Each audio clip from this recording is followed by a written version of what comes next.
আসসালামু আলাইকুম দেশবাসী। আজ আমরা আপনাকে এমন এক রোমহর্ষক ও হৃদয় ভাঙ্গা কাহিনী শোনাতে চলেছি যা শুধু আপনাকে চমকে দেবে না, বরং এক বাংলাদেশী হিসাবে গর্বিত করবেই। এই কাহিনী পাকিস্তানের এক চৌকস এসপি ম্যাডাম রাবিয়া খানের, যাকে পাঠানো হয়েছিল বাংলাদেশে এক ভয়ঙ্কর মিশনে বাংলাদেশ সেনাবাহিনীর গোপন তথ্য চুরির জন্য। কিন্তু তার সামনে এসে দাঁড়ালো একজন বাংলাদেশী সৈনিক, যার দেশপ্রেম, সতর্কতা ও মানবিকতা বদলে দিল এক গোয়েন্দা অফিসারের পুরো জীবন। এই গল্প শুধু এক মিশন নয়, এটি প্রেম, বিশ্বাসঘাতকতা, রক্ষা ও আত্মত্যাগের এক দৃষ্টান্ত। চলুন শুরু করি সেই গল্প।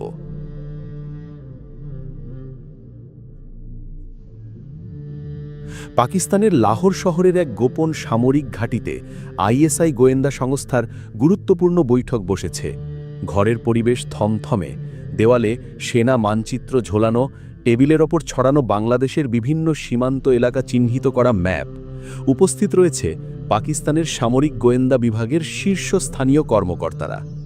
এক কর্কশ কণ্ঠ উচ্চস্বরে বলে উঠল, বাংলাদেশের যশোর বর্ডারে আমাদের শত্রুরা এক বড় পরীক্ষা চালাতে যাচ্ছে।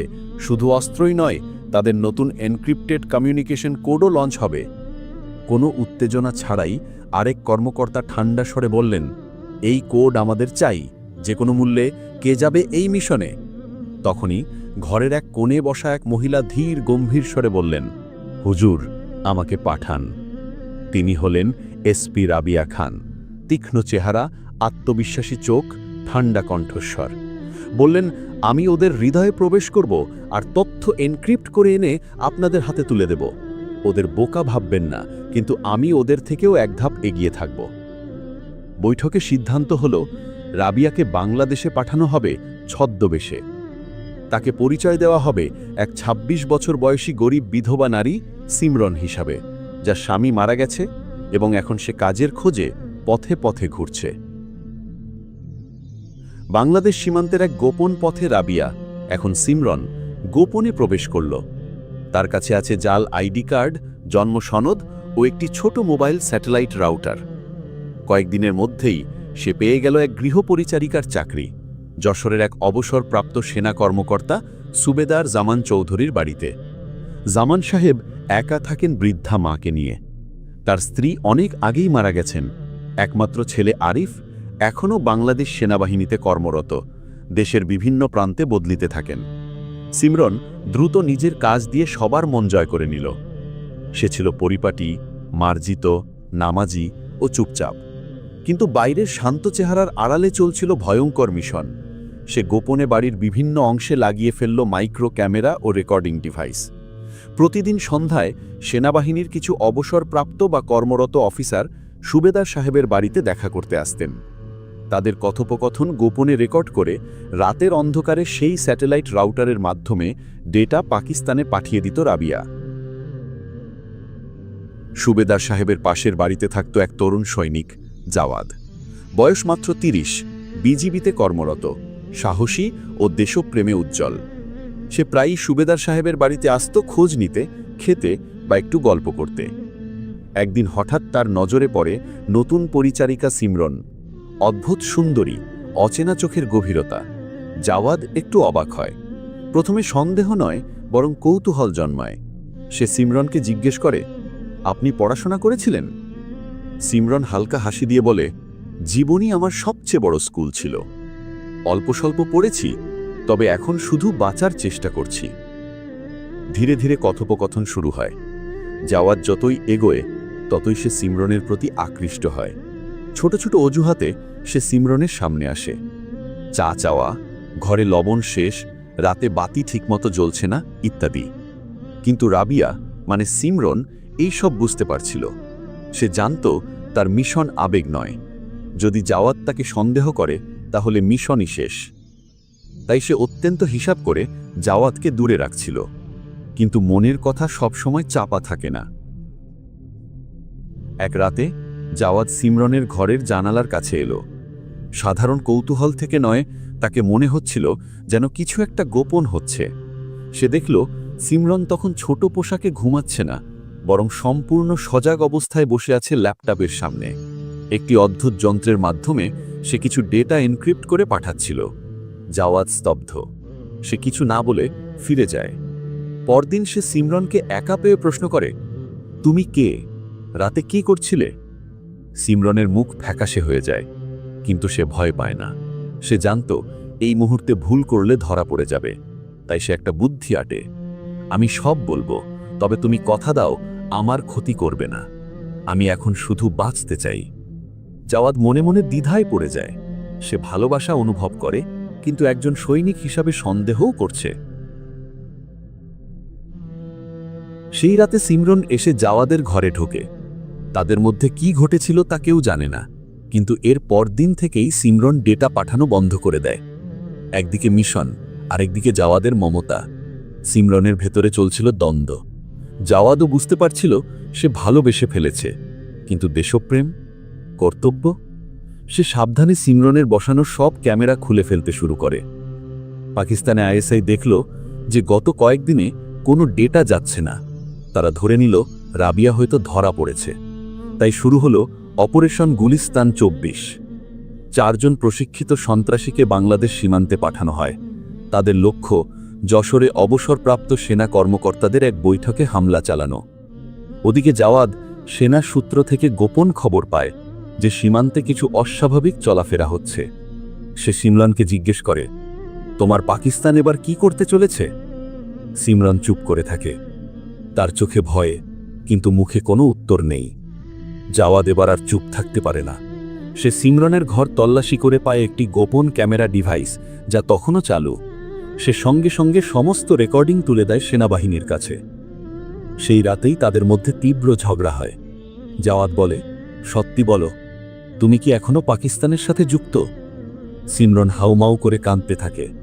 সে বলে, আমি ভুল করেছি, কিন্তু তোমার জন্য আমি সত্যি সব ছেড়ে দিতে চেয়েছিলাম। জাওয়াদের চোখে জল আসে, কিন্তু সে এখন একজন সৈনিক। তার কাছে আবেগ নয়, দেশ আগে। রাত তখন গভীর। যশোরের আকাশে হঠাৎ এক বিস্ফোরণ ঘটে। ঘুমন্ত শহরের বুক চিরে জেগে ওঠে আতঙ্ক। গুলি, বিস্ফোরণ আর মানুষের আর্তনাদে কেঁপে ওঠে সুবেদার জামান চৌধুরীর শান্তপাড়া। যে বাড়িতে কদিন আগেও চলছিল এক নীরব পরিকল্পনা, আজ সেই বাড়ি হয়ে উঠল যুদ্ধক্ষেত্র। বাংলাদেশ সেনাবাহিনীর অবসরপ্রাপ্ত কর্মকর্তাদের একটি গোপন বৈঠক লক্ষ্য করে হামলা চালাল পাকিস্তানের প্রেরিত সন্ত্রাসীরা। কিন্তু তারা জানত না, জাওয়াদ এখন আর অন্ধ নয়, সে প্রস্তুত। সেনাবাহিনীকে আগেই সতর্ক করেছিল। তার হাতে ছিল সব প্রমাণ, রাবিয়ার লাগানো গোপন ডিভাইস, তার পাকিস্তানি কানেকশন, এমনকি ডেটা ট্রান্সমিশনের নির্দিষ্ট সময়ও। তবে সত্যি কি জাওয়াদ একে শুধুই মিশন হিসেবে নিচ্ছিল, নাকি তার হৃদয়ের কোনো কোনায় এখনও রয়ে গেছে রাবিয়ার জন্য অদৃশ্য এক ব্যথা? রাতের সেই সন্ত্রাসী হামলায় 4 জন সশস্ত্র লোক সেনাভবনে প্রবেশের চেষ্টা করে, কিন্তু গোপনে মোতায়েন ছিল একটি বিশেষ টিম। জাওয়াদ নিজেই দায়িত্ব নিয়েছিল সেই অপারেশন তত্ত্বাবধানের। বন্দুকের গর্জনে জেগে ওঠে গোটা এলাকা। 2 পক্ষের মধ্যে শুরু হয় তীব্র সংঘর্ষ। প্রতিটি গুলির শব্দ যেন ছিল প্রতিশোধের প্রতিধ্বনি। এক সন্ত্রাসী ধরা পড়ার পর তার ব্যাগে পাওয়া যায় একাধিক নথি। তার মধ্যে ছিল একটিতে স্বাক্ষর রাবিয়া খান, এবং নিচে লেখা ছিল কোড গুলিস্তান 24, ট্রিগার 3 AM। এই নথির খোঁজ পেয়েই চুপ হয়ে যায় গোটা ইউনিট। রাবিয়া, যার জন্য এত কিছু করা হয়েছিল, এত বিশ্বাস, এত আবেগ, সেই এই হামলার মূল সূত্র। হামলার ঠিক 2 দিন পর সেনাবাহিনীর অনুমতিতে জাওয়াদ ডাকে রাবিয়াকে। তাকে নিয়ে যায় বাড়ির বাইরে এক ফাঁকা মাঠে। সামনে তাকিয়ে বলে, তুমি যা করেছ তার শাস্তি তোমার প্রাপ্য, কিন্তু তুমি যদি আমার সাথে এক রাত সত্য বলো, আমি তোমাকে হাত করা পরাবো না। আমি তোমাকে ফিরিয়ে দেব তোমার দেশে, তবে এরপর তুমি চিরকাল চুপ থাকবে। রাবিয়া মাথা নিচু করে বলল, আমি ভালোবাসি বাংলাদেশকে, কিন্তু পাকিস্তান আমার জন্মভূমি। আমি বুঝে গেছি মানুষের মন দিয়ে দেশ ধরা যায় না। আমি সত্যি চাই সব কিছু ছেড়ে দিতে, শুধু আমি যদি পারতাম নিজের অতীতকে মুছে ফেলতে। জাওয়াদ কিছুক্ষণ চুপচাপ দাঁড়িয়ে থেকে বলল, তুমি পাকিস্তানে ফিরে যেতে পারো, তবে মনে রেখো তোমার ইতিহাস বাংলাদেশে লেখা হয়ে গেছে। তুমি যদি আবার ফিরে আসো, সেটা শুধু যুদ্ধক্ষেত্রে হবে। রাবিয়ার চোখে তখন জল, কিন্তু সে জানে এই কণ্ঠে আর মায়া নেই। কিছুদিন পর কূটনৈতিক পর্যায়ে একটি গোপন চুক্তির মাধ্যমে রাবিয়াকে পাকিস্তানে ফেরত পাঠানো হয়। সে ফিরে পায় তার পুরনো নাম এসপি রাবিয়া খান। আইএসআই দপ্তরে তাকে বরণ করে নেওয়া হয়, কিন্তু এবার তাকে আলাদা চোখে দেখা হয়। তার মিশন ব্যর্থ, তার প্রেম ধরা পড়ে গেছে এবং তার বিশ্বাসযোগ্যতা এখন প্রশ্নের মুখে। তবে আইএসআইয়ের গোপন প্রধান জেনারেল মাহমুদ এবার এক নতুন নির্দেশ দেয়, তুমি যদি নিজেকে প্রমাণ করতে চাও, তাহলে তোমাকে শেষ করতে হবে সেই মানুষটিকে যে তোমার মিশন ধ্বংস করেছিল। তার নাম জাওয়াদ। রাবিয়া স্থিরভাবে জবাব দেয়নি, তবে তার চোখে তখন শীতলতার ছায়া। ভালোবাসার সমস্ত স্পর্শ যেন আর ছুঁয়ে যায় না তাকে। এইবার সে কেবল একটি মিশনের অংশ। অন্যদিকে বাংলাদেশ সরকার গঠন করল অপারেশন নেত্র। উদ্দেশ্য পাকিস্তানের ভিতরে ঢুকে একটি সন্ত্রাসী ফ্যাক্টরি ধ্বংস করা, যেখান থেকে অস্ত্র বাংলাদেশে পাচার হতো। এই মিশনের নেতৃত্বে থাকল জাওয়াদ। নতুন ছদ্মবেশ, নতুন নাম নাসিম ইকবাল, সাথে শুধু 2 জন বিশ্বস্ত সহযোদ্ধা। তারা প্রবেশ করল করাচির উপকণ্ঠে একটি পরিত্যক্ত কারখানায়, যেখানে তৈরি হচ্ছিল ড্রোন, বিস্ফোরক আর লুকানো অস্ত্র। জাওয়াদ জানত না এই মিশন শুধু এক দানবকে শেষ করার নয়, বরং তার নিজের অতীতের ছায়াকেও মোকাবেলা করার। কারখানায় পৌঁছে তারা পরিকল্পনা অনুযায়ী বিস্ফোরণ ঘটানোর মুহূর্তে হঠাৎ সামনে এসে দাঁড়ায় একটি বোরকা পরা মহিলা, কিন্তু তার চোখ চেনা। রাবিয়া, তুমি এখানে? জাওয়াদের গলা কেঁপে যায়। রাবিয়া মুখ নিচু করে বলে, তোমার জন্য নয়, নিজের আত্মার জন্য এসেছি। হঠাৎ চারদিক থেকে গুলিবর্ষণ শুরু হয়। সন্ত্রাসীরা তাদের অস্ত্র নিয়ে ছুটে আসে। রাবিয়া নিজেই পিস্তল বের করে 2টি সন্ত্রাসীকে গুলি করে ফেলে। জাওয়াদ বিস্ময়ে তাকিয়ে বলে, তুমি আমাকে মারতে আসোনি? রাবিয়া চোখে জল নিয়ে বলে, না, আমি মুক্তি চাই। আমি প্রতিশোধে নয়, সত্যে বিশ্বাসী হতে চাই। আমাকে বাংলাদেশে নিয়ে চলো, আমি সব বলবো, সব ফাঁস করব। সেই রাতেই তারা ফিরল বাংলাদেশে। রাবিয়া আত্মসমর্পণ করল বাংলাদেশের গোয়েন্দা সংস্থার কাছে। সে ফাঁস করল আইএসআইয়ের অপারেশন গুলিস্তান 24, সন্ত্রাসী যোগাযোগ চ্যানেল, অস্ত্র পাচার পথ আর সেনাবাহিনীর ভিতর হ্যাকিং পরিকল্পনা। তার তথ্য এতটাই বিস্ফোরক ছিল যে বাংলাদেশ সরকার জাতিসংঘে রিপোর্ট পাঠাল। বিশ্বমঞ্চে পাকিস্তান ডিপ্লোম্যাটিকভাবে কোণঠাসা হয়ে পড়ে। এক সকালে হেফাজতে থাকা রাবিয়ার সঙ্গে দেখা করতে গেল জাওয়াদ। দুজনের মাঝে ছিল এক কাঁচের দেওয়াল। রাবিয়া আস্তে বলল, আমার জীবন শেষ, কিন্তু আমি চাই তুমি ভুলে যেও না যে একসময় কেউ তোমাকে মন থেকে ভালোবেসেছিল। জাওয়াদ চোখ বন্ধ করে বলল, তুমি সত্যি ভালোবাসতে, নাকি সেটাও ছিল ছলনা? রাবিয়া ধীরে বলল, ভালোবাসা কখনো ছলনা হয় না। যদি তা হয়, তবে সেটা ছলনার মতোই গভীর। আকাশে তখন কালো মেঘ। আগমন ঘণ্টা যেন বাজতে শুরু করেছে এক অদৃশ্য যুদ্ধের। বাংলাদেশ গোয়েন্দা সংস্থার নিরাপত্তা হেফাজতে বসে আছে পাকিস্তানের প্রাক্তন অফিসার এসপি রাবিয়া খান। তার চোখে ক্লান্তি, কিন্তু কণ্ঠে অভূতপূর্ব দৃঢ়তা। দেশের বিরুদ্ধে ষড়যন্ত্রে অংশ নেওয়ার পর এখন সে নিজেই হয়ে উঠেছে সাক্ষী। সে নিজের জীবনের নিরাপত্তা চায় না, সে চায় সত্যটা যেন জয়ী হয়। ওদিকে জাওয়াদ আবার মিশনে যাচ্ছে। এইবার সে যাচ্ছে এক আন্তর্জাতিক গোয়েন্দা ফোরামে বাংলাদেশকে প্রতিনিধিত্ব করতে। কিন্তু তার হৃদয়ে আছে অদ্ভুত একটা চাপা যন্ত্রণা। একজন শত্রু যে প্রেমিক হয়ে উঠেছিল, একজন নারী যে দেশের বিরুদ্ধে ছিল কিন্তু শেষমেশ মানবতার পক্ষে দাঁড়ালো। এই দ্বন্দ্ব তার মন থেকে কিছুতেই যাচ্ছে না। ঢাকায় এক প্রেস কনফারেন্স ডাকা হলো। সামনে বসলেন বাংলাদেশের পররাষ্ট্র সচিব, সেনাবাহিনীর মুখপত্র এবং 2 জন আন্তর্জাতিক মানবাধিকার সংগঠনের প্রতিনিধি। তাদের সামনে পেশ করা হলো রাবিয়ার জবানবন্দি, ভিডিও রেকর্ড, গোপন অপারেশনের তথ্য এবং পাকিস্তানের গোয়েন্দা অপারেশনের ডকুমেন্ট। সমগ্র বিশ্ব হতবাক হয়ে যায়। পাকিস্তান সরকার প্রথমে অস্বীকার করে, কিন্তু কিছুদিন পর জাতিসংঘ তদন্ত শুরু হয়। একটি শব্দ তখন সবখানে আলোড়ন তোলে, গুলিস্তান 24, এক জেনোসাইড মতো গোপন প্রজেক্ট, যেটি ছিল শুধুই বাংলাদেশে অস্থিতিশীলতা তৈরি করার উদ্দেশ্যে। হেফাজতে থেকেও রাবিয়া প্রতিদিন কোরআন পড়ে। একদিন সে এক সেনা অফিসারকে ডেকে বলে, আমি ইসলামকে রাজনৈতিক হাতিয়ার করিনি, বরং নিজের ভ্রান্তপথ থেকে সত্যের পথা ফিরছি। তার হেফাজতের সময়কালে তাকে কোনো শিকল পরানো হয়নি। বাংলাদেশ সরকার জানত এই নারী এখন শত্রু নয়, সে নিজেকে আল্লাহর আদালতে সোপর্দ করেছে। একদিন হেফাজতের রুমে তাকে দেখতে আসে এক বিশেষ কর্মকর্তা। সে ছিল জাওয়াদ। তারা মুখোমুখি হয় প্রায় 1 মাস পর। রাবিয়া নিচু কণ্ঠে বলে, তুমি বিশ্বাস করো আমি তোমাকে সত্যিই ভালোবেসেছিলাম?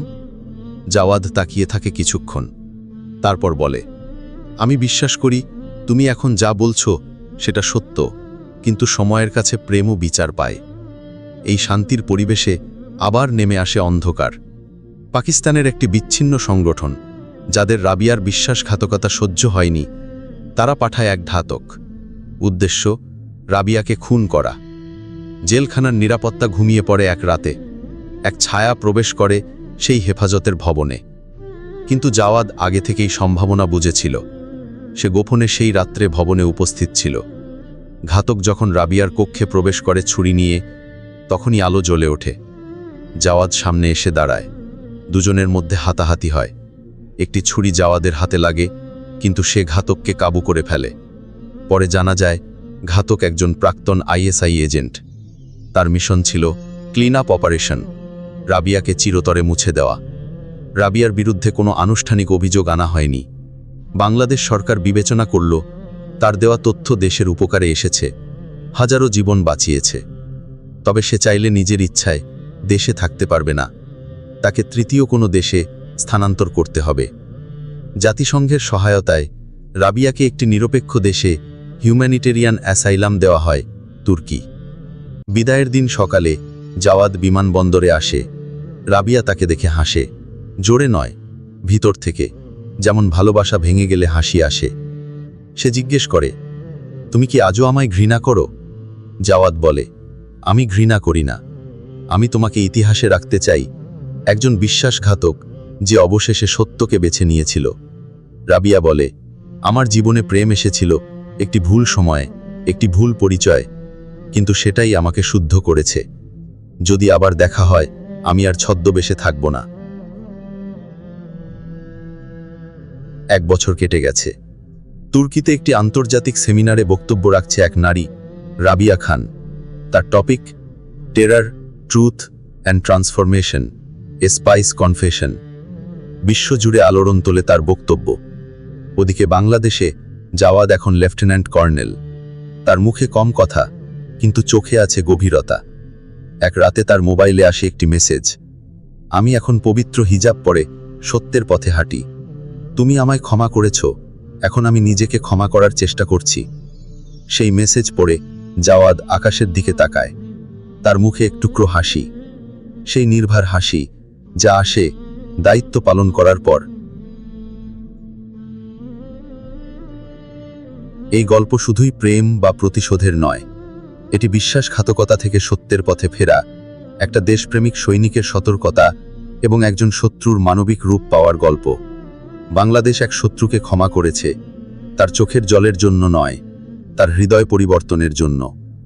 এই গল্পের শেষে রয়ে যায় শুধু এক বাক্য, যে হৃদয় শত্রুকে ভালোবাসা শিখিয়ে দেয় সে কেবল সৈনিক নয়, একজন ইতিহাস গড়া মানব।